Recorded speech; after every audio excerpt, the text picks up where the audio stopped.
The rain drummed against the windshield of my Toyota Camry as I sat in the hotel parking lot, watching the glass doors of the Marriott downtown.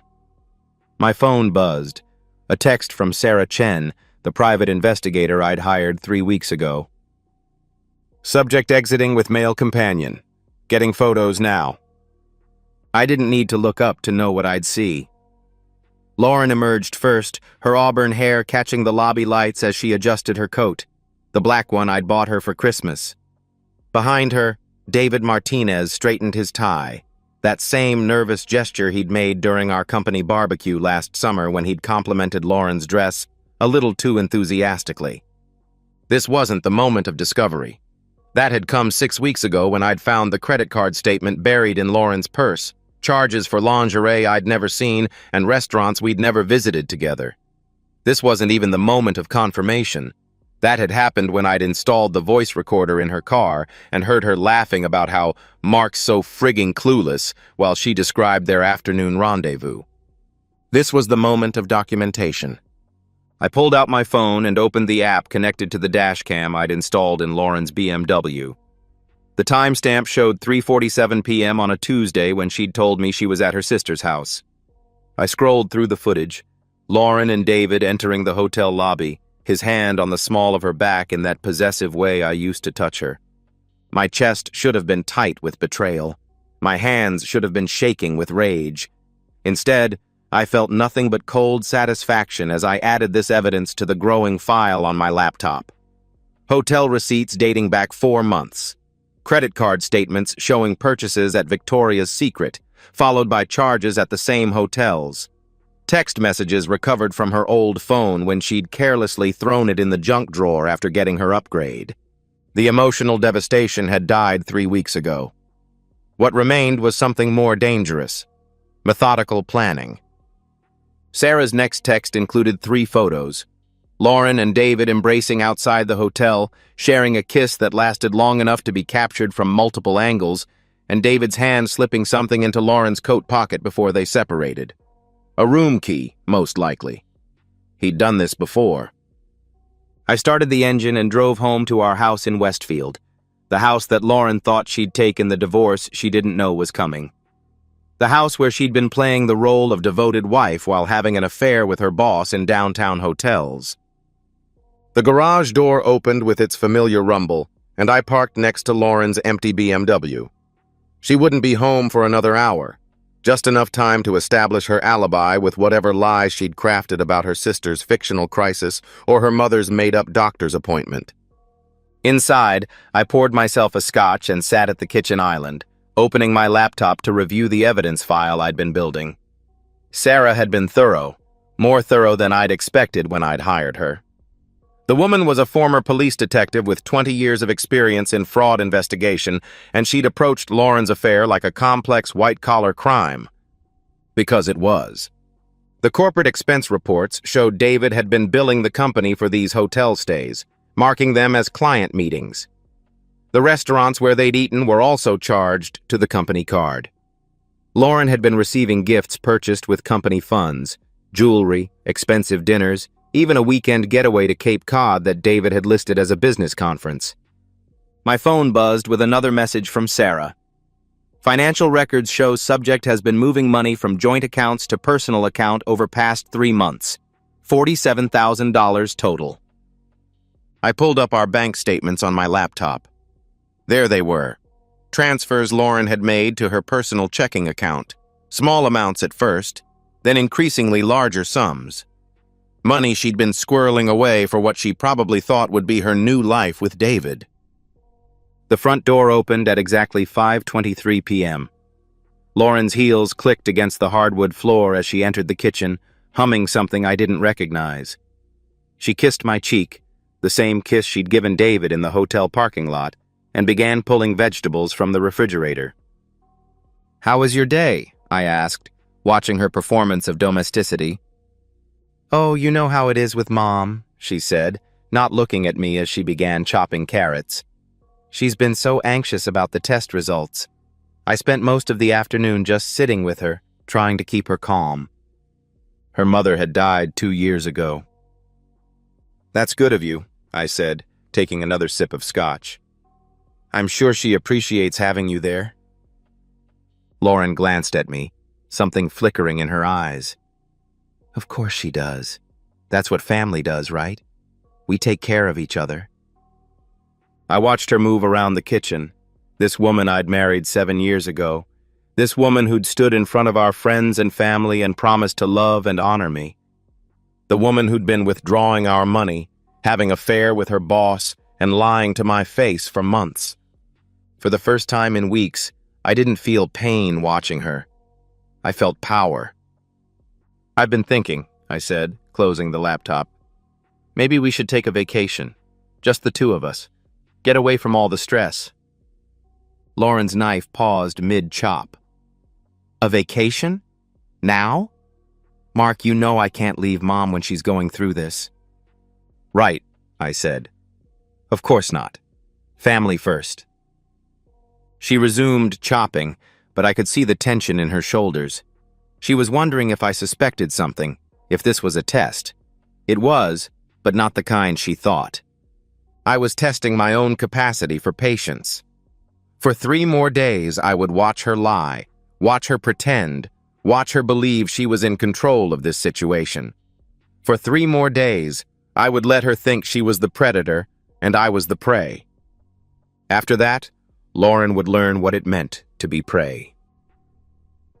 The breaking point came on a Thursday evening while Lauren was making her famous chicken piccata, the same dish she'd made for our first anniversary. I sat at the kitchen table, watching her perform this ritual of fake domesticity, and decided to test the boundaries of her deception. I drove downtown today, I said casually, cutting into the chicken. Had to pick up some documents from the law office. Traffic was terrible near the Marriott. Lauren's fork paused halfway to her mouth. Oh? I didn't know you had business downtown. Patricia Williams' office is just a few blocks from there. You know, the divorce attorney who handled the Johnson case for the firm, I continued, watching her carefully. Interesting woman. Very thorough. The color drained from Lauren's face, but she recovered quickly. Why would you need to see a divorce attorney? Research for a client, I lied smoothly. But while I was there, I could have sworn I saw your car in the Marriott parking lot. Silver BMW, right? Same license plate? Lauren set down her fork. You're mistaken. I told you I was at Mom's house all afternoon. Right, I said. But your mom died 2 years ago, Lauren. The silence stretched between us like a chasm. I could see the calculations happening behind her eyes. How much I knew, how much I could prove, how much she could still deny. I meant my sister, she said finally. You know what I meant. Do I? I leaned back in my chair. Because I called Jenny this morning. She said she hasn't seen you in 3 weeks. Lauren's mask didn't slip. It shattered. The concerned wife, the devoted family member, the woman who'd been humming while cooking dinner disappeared, replaced by someone cold and calculating. You're checking up on me now? Her voice was arctic. Calling my family? Tracking my car? I'm trying to understand why my wife has been lying to me for months. She laughed, but there was no humor in it. You want to understand? Fine. I'll help you understand. Lauren stood up, pacing to the kitchen window. When she turned back, her face was transformed, not by guilt or shame, but by something that looked almost like relief. Yes, I've been seeing David. Yes, I've been lying to you. And do you know why? She crossed her arms. Because you're weak, Mark. You're pathetic. You're the kind of man who lets his wife walk all over him and then checks up on her like some sad, suspicious little boy. The words hit like physical blows, but I kept my expression neutral. How long? 6 months, she said. 6 months of David having me the way you never could. 6 months of feeling like a woman instead of a nursemaid to your fragile ego. She was trying to hurt me, to break me down, to make me the villain in this story. But I'd heard these words before, in the recordings from her car, in the conversations Sarah had documented, in the cruel laughter she'd shared with David about my supposed inadequacies. "And now what?" I asked. Lauren's smile was predatory. "Now you get to choose. You can stay married to me, shut your mouth about David, and accept that I'm going to live my life the way I want to live it. Or," she paused for effect, "I'll divorce you. I'll take the house, the savings, the cars. I'll tell everyone you were abusive, that you forced me to look elsewhere for affection. I'll destroy your reputation, your career, everything you think you've built." She moved closer, leaning over the table. "Because that's what happens to weak men who can't keep their wives satisfied. They lose everything." I looked at her, really looked at her. This wasn't the woman I'd married. This was someone who'd been hiding behind a mask for years, someone who'd been calculating and manipulating and waiting for the right moment to reveal her true nature. I stood up, walking to the kitchen sink. "You think I love you too much to fight back." "I think you're too pathetic to fight back," she replied. I turned around, and for the first time in this conversation, I smiled. "Is that really what you want, Lauren? A divorce?" Something in my tone unsettled her. The confidence flickered in her eyes. "I want you to know your place. I want you to understand how this is going to work from now on." "And if I choose the divorce?" "Then you'll lose everything. I'll make sure of it," she answered. I nodded slowly. "I need some time to think about this." Lauren relaxed, the predator sensing victory. "Of course you do. Take all the time you need." 3 days, I said. "Give me 3 days to decide." She laughed. 3 days? Mark, this isn't a business negotiation. This is your life we're talking about. 3 days, I repeated. "Then I'll give you my answer." Lauren shrugged. "Fine. 3 days.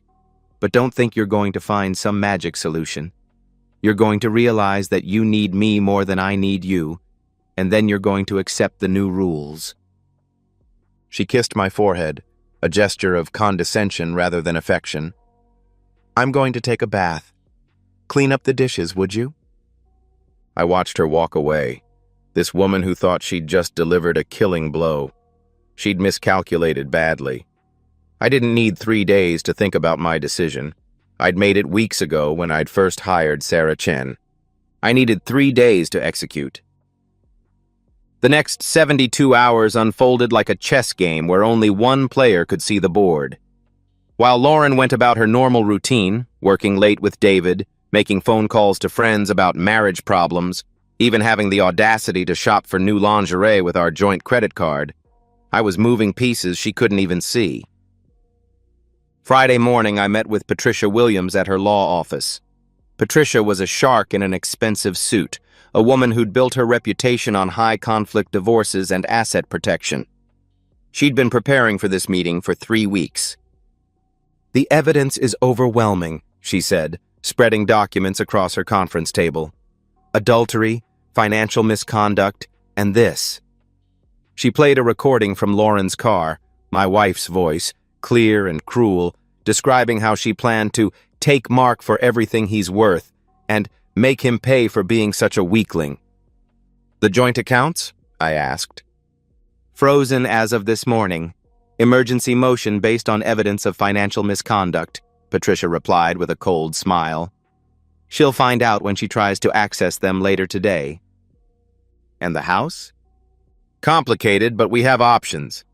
The recordings of her admitting to financial planning for the divorce, combined with the evidence of her moving money without your knowledge, gives us grounds for asset protection. Plus, there's this." She handed me a folder. "Your wife has been encouraging David to embezzle company funds. The hotels, the restaurants, the gifts, all charged to his corporate account and classified as business expenses." I opened the folder. Sarah Chen had been thorough. Credit card statements, hotel receipts, expense reports, all showing a pattern of corporate fraud that implicated both Lauren and David.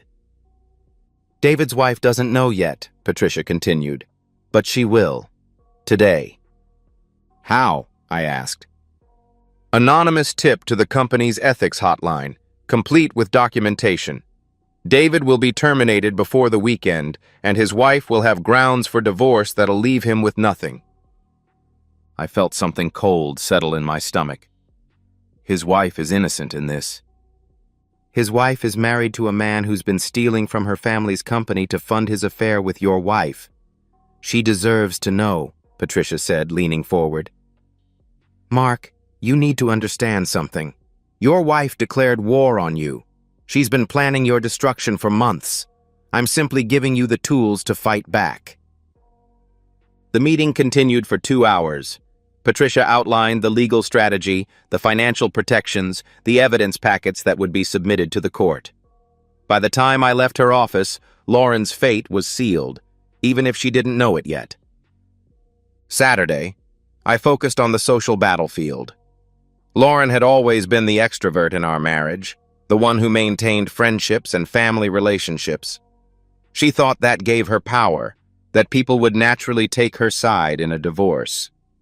She was wrong. I called her sister Jenny first. I'm worried about Lauren, I said. She's been so distant lately, working late, spending money we don't have. I think she might be having some kind of breakdown. Jenny, who'd always been protective of Lauren, was immediately concerned. What kind of breakdown? I don't know. Paranoia, maybe? She's been accusing me of checking up on her, getting angry when I ask simple questions about her day. Yesterday, she told me she was visiting your mother. Mom's been dead for 2 years, she replied. I know. That's what scares me. The conversation continued for 20 minutes. By the end, Jenny was convinced that Lauren was having psychological problems, and that I was the concerned husband trying to help. When the truth came out, Jenny would remember this conversation and feel guilty for missing the signs. I made similar calls to Lauren's college friends, her co-workers, even her former boss. Not spreading gossip, that would have been suspicious. Just planting seeds of concern, establishing myself as the worried husband, dealing with a wife who was acting strange and pulling away from everyone who loved her. The beauty of this strategy was that it was partially true. Lauren had been distant, secretive, hostile. When people learned about the affair, they would remember these conversations and think, oh, that's why Mark was so worried. Sunday, I focused on David. This was the riskiest part of the plan because it required direct action that could be traced back to me. I couldn't be directly involved in his destruction. That would make me legally liable. But I could create the conditions for his self-destruction. Sarah had provided me with David's home address and his wife's social media profiles. Maria Martinez was active on Instagram, posting regularly about her family, her work at the nonprofit foundation, and her volunteer activities. She was also connected to several board members of the company where David worked, the company her family had helped establish. I created a fake Instagram account and began following Maria's posts, occasionally liking her photos or commenting positively on her foundation work. Nothing suspicious, just another supporter of her causes. Over the course of several weeks, I'd built up a small digital relationship with her. Now it was time to leverage that relationship. I sent Maria a private message. Hi, Maria. I hope you don't mind me reaching out. I've been following your foundation work and I'm really impressed by your dedication to family values. I'm struggling with something and I'm not sure who to talk to. I recently discovered that my wife has been having an affair with her boss, and I found evidence that he's been using company resources to fund their relationship.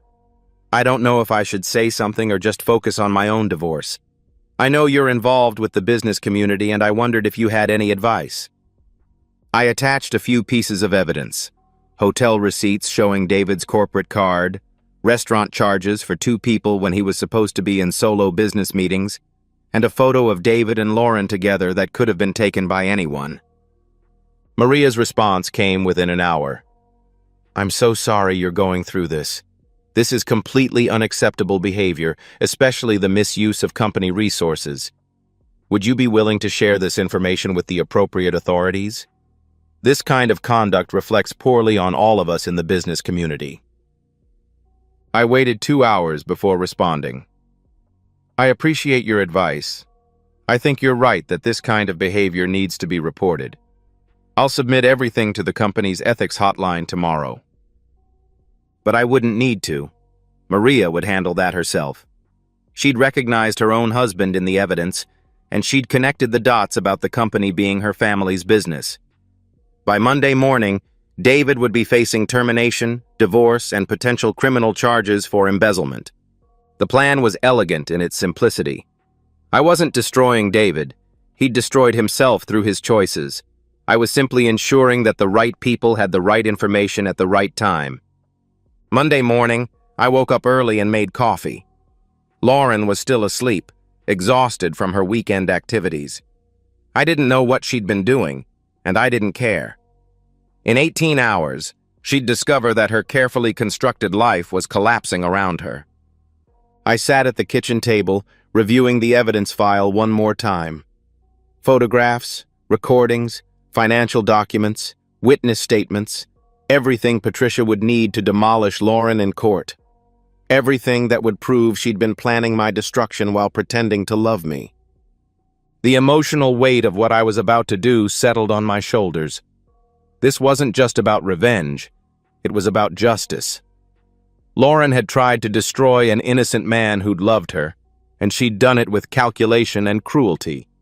She'd shown no remorse, no guilt, no recognition that her actions would devastate someone who'd trusted her completely. At 7:30 a.m., my phone buzzed with a text from Sarah. Subject's male companion terminated from employment this morning. Security escorted him from building. Wife filed for divorce at 8 a.m.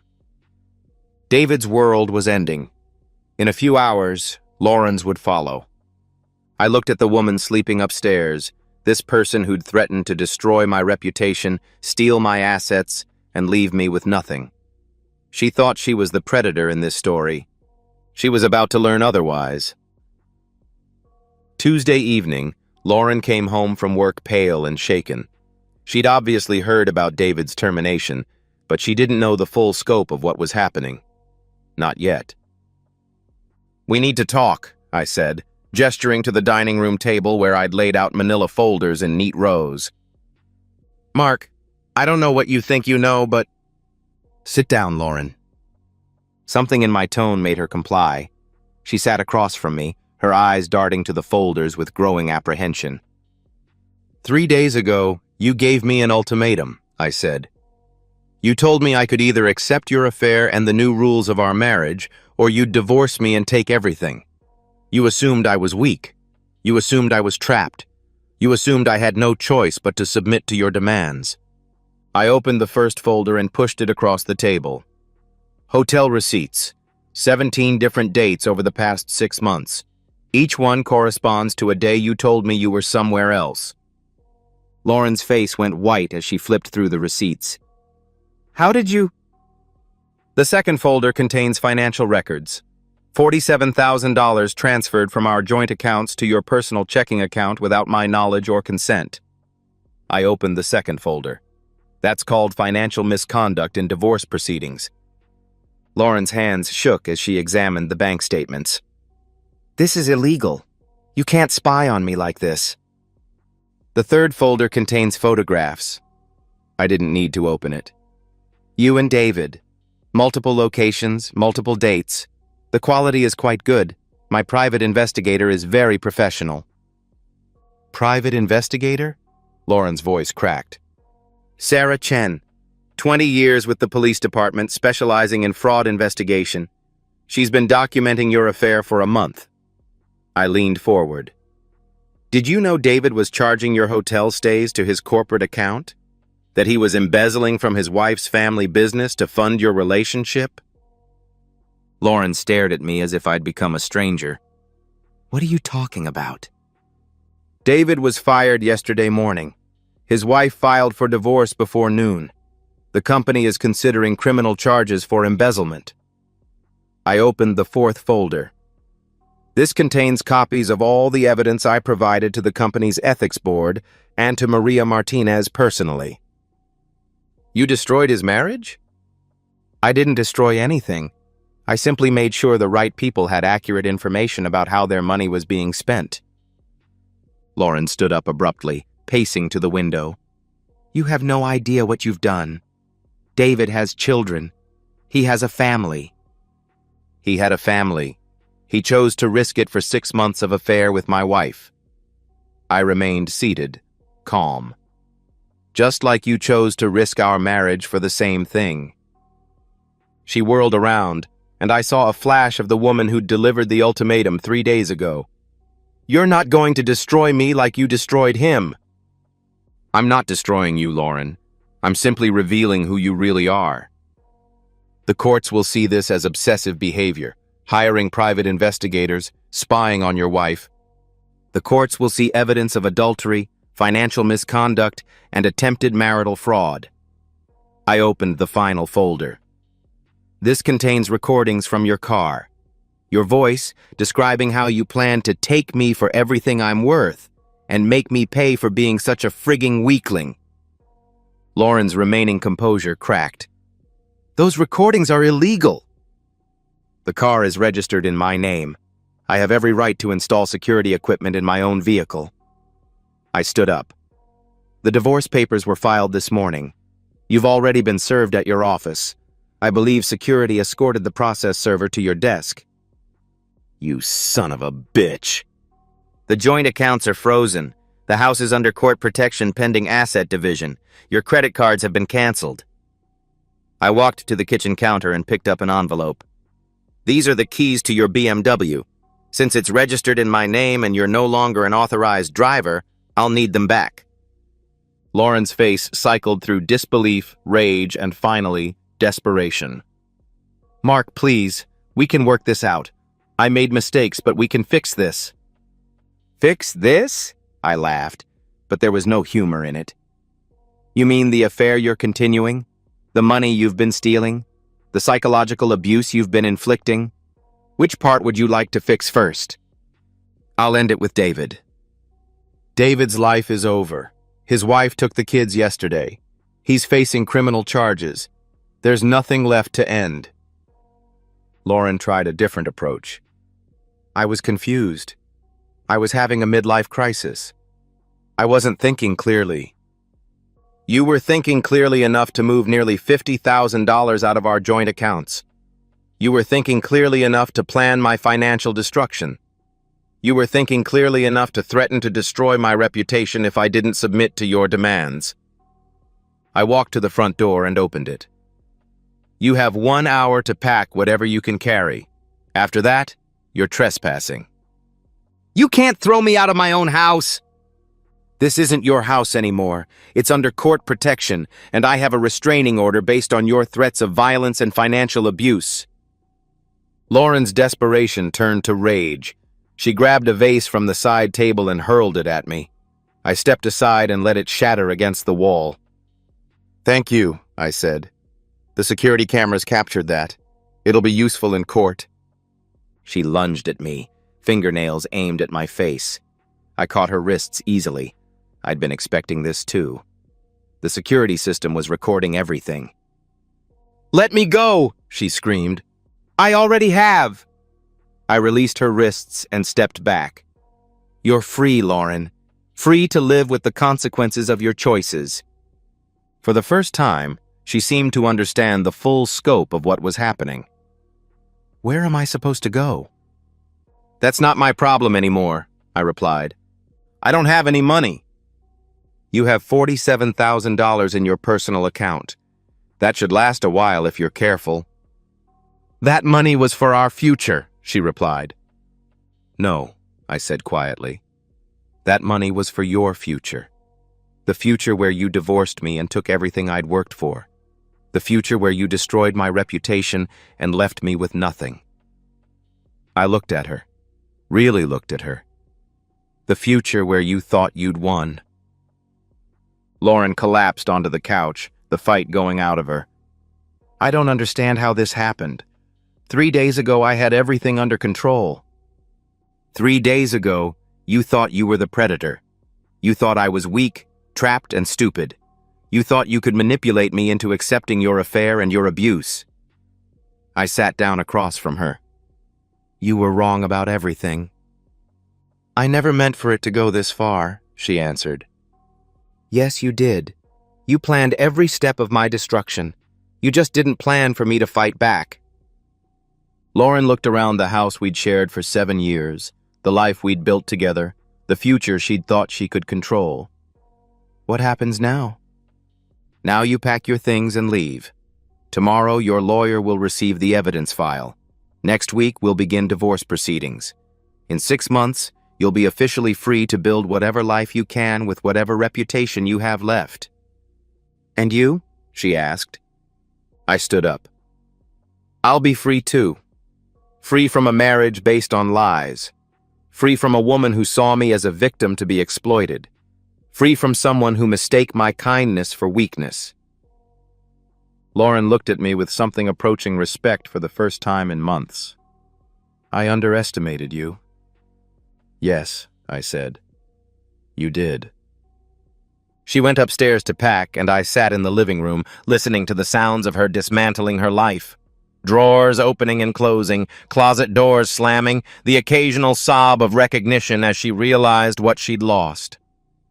An hour later, she stood at the front door with 2 suitcases, looking like a stranger. The confident woman who'd delivered the ultimatum was gone.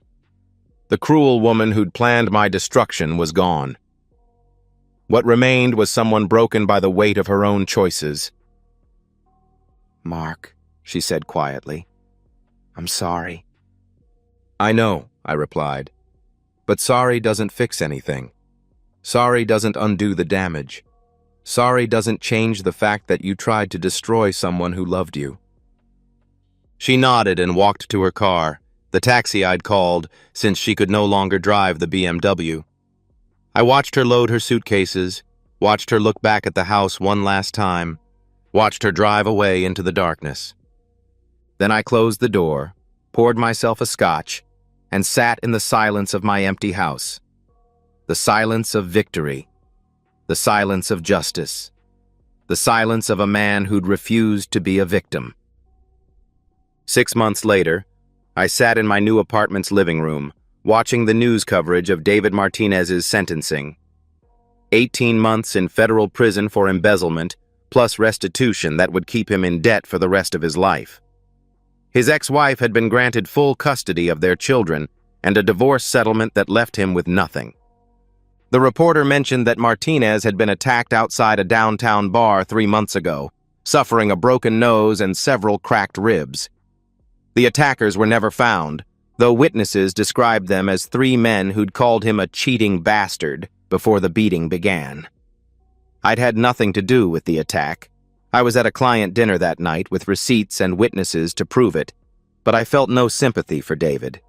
Some might say he got what he deserved. My phone buzzed with a text from Sarah Chen. Saw the news, justice served. Sarah had become more than just my private investigator. She'd become a friend and mentor. She'd taught me how to read people, how to spot lies, how to protect myself from manipulation. Most importantly, she'd shown me how to trust my instincts again. Indeed, I texted back.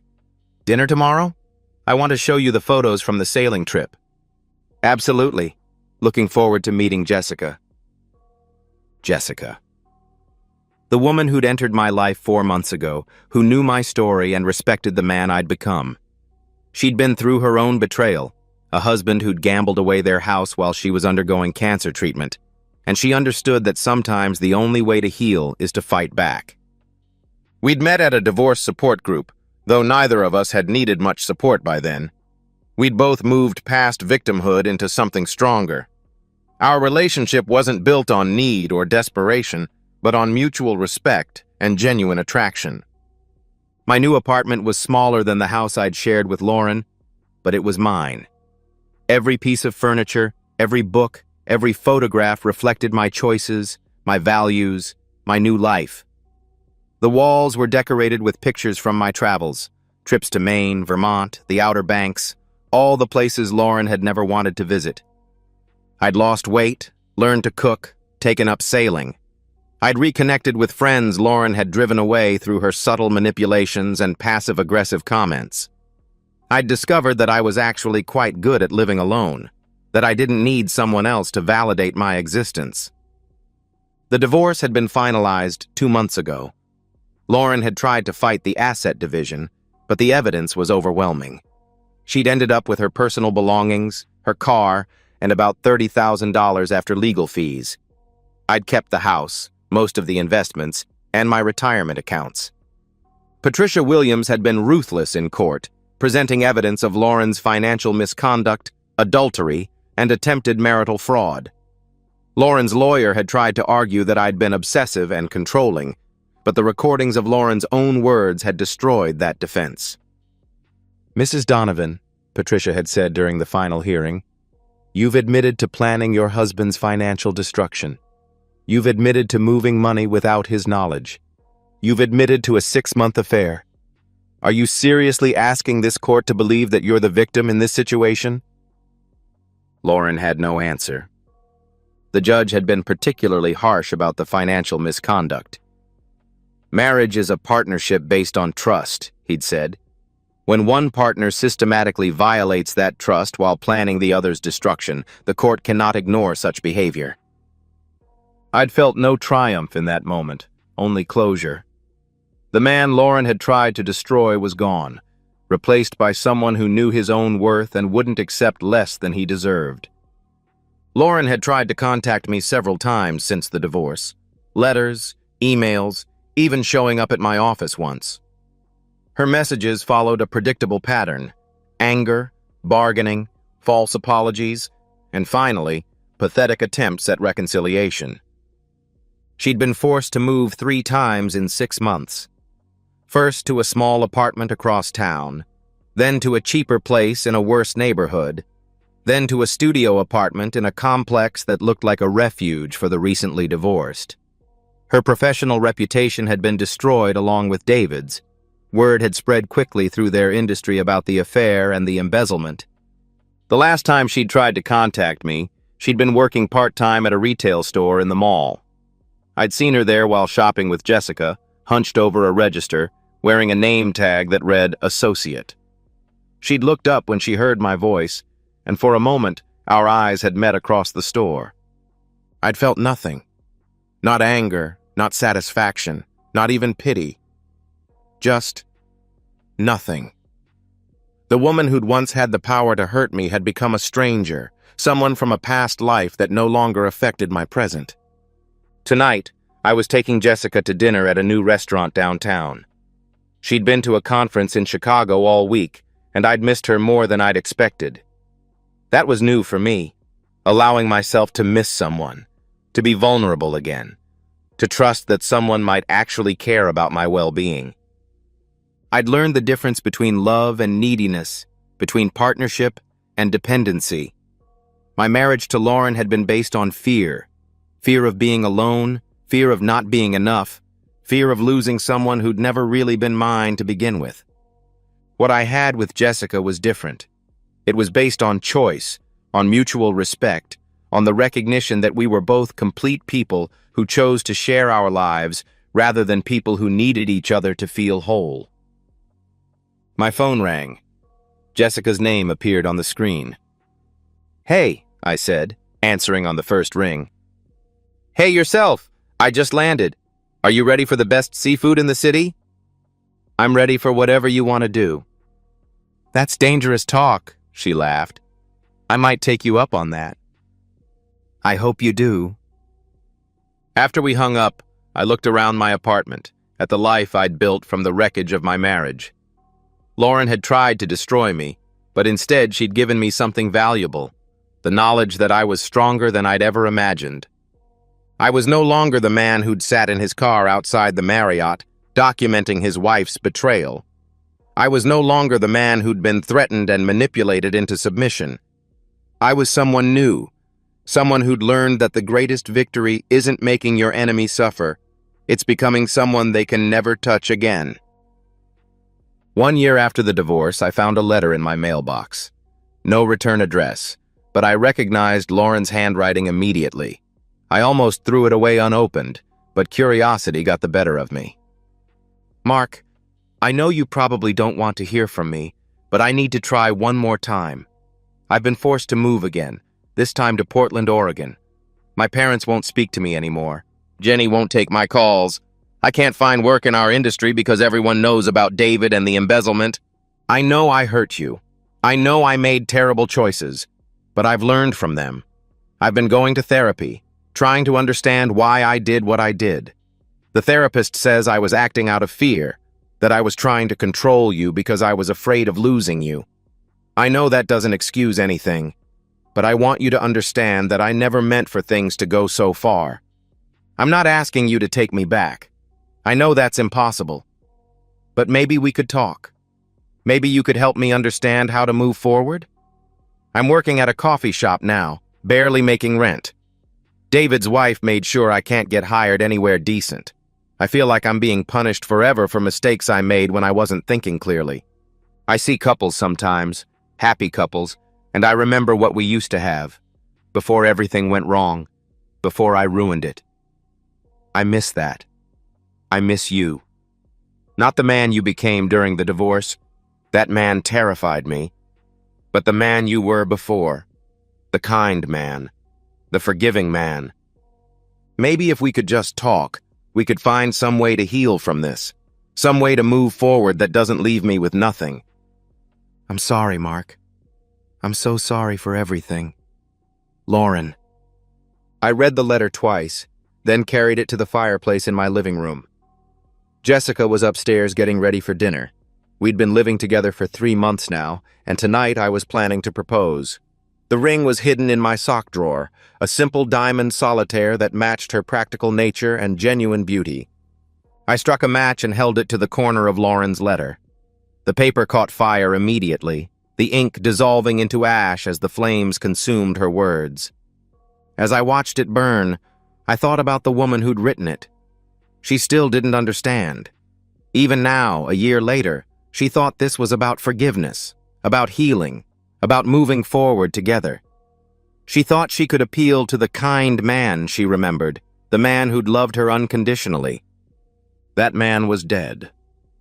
She'd killed him the day she'd delivered her ultimatum, the day she'd revealed her true nature, the day she'd shown me that 7 years of marriage had been built on manipulation and lies. The woman upstairs putting on her earrings knew the real me, the man who'd emerged from the ashes of his destroyed marriage.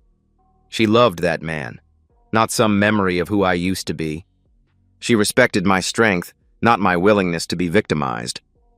Lauren's letter mentioned David's wife making sure she couldn't find work. That was Maria Martinez, a woman who'd discovered that her husband had been stealing from her family's company to fund his affair. Maria had used her connections in the business community to ensure that both Lauren and David faced professional consequences for their actions. She'd protected other families from the kind of betrayal she'd experienced. Some might call that vindictive. I called it justice. The last of Lauren's letter crumbled into ash. I stirred the remains with the poker, making sure nothing legible remained. Then I swept the ashes into the trash and washed my hands. "Almost ready?" Jessica called from upstairs. "Almost," I called back, checking my reflection in the mirror. The man looking back at me was someone I recognized, someone I respected, someone who'd learned that the greatest victory isn't making your enemies suffer, but becoming someone they can never touch again. I thought about Lauren in her coffee shop in Portland, still believing that she was the victim of circumstances beyond her control. Still thinking that someone else was responsible for her situation. Still waiting for rescue from the consequences of her choices. She would wait forever. Tonight, I would propose to a woman who'd never mistake my kindness for weakness, who'd never see my love as a tool for manipulation. Tonight, I would continue building a life based on truth, respect, and genuine partnership. The man Lauren had tried to destroy was gone. What remained was someone stronger, wiser, and completely beyond her reach. Someone who'd learned that the best revenge isn't destruction, it's success. Someone who'd learned that sometimes, when everything burns down, what rises from the ashes is better than what came before. I checked the ring box one more time, then headed upstairs to the woman who loved the man I'd become, not the man I used to be. Behind me, the last traces of Lauren's letter disappeared into ash and memory. I never looked back. And so, we've reached the end of today's story. Was it what you expected, or did it take a twist you didn't see coming? I'm curious to hear your thoughts. Share them in the comments below, and let's get a conversation going. If this story kept you hooked, make sure to hit that like button. And if you're new here or just haven't subscribed yet, now's the perfect time to join our community. I bring you fresh, captivating stories every day, so click that subscribe button and turn on notifications so you never miss out. Thanks for watching, and I'll see you in the next one.